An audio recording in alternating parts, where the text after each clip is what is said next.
কারো দরজায় হাত পাততে না চাইলে এই কথাগুলো মনে রাখুন। নাম্বার ১, বিলাসিতা বর্জন করুন। প্রয়োজন আর শখের পার্থক্য বুঝতে শিখুন। নাম্বার ২, পরিশ্রমকে অভ্যাসে পরিণত করুন। কষ্ট ছাড়া কোনো সাফল্য নেই। নাম্বার ৩, কখনো অপচয় করবেন না।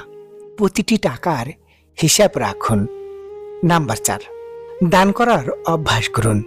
দেওয়ার হাত কখনো ফাঁকা থাকে না।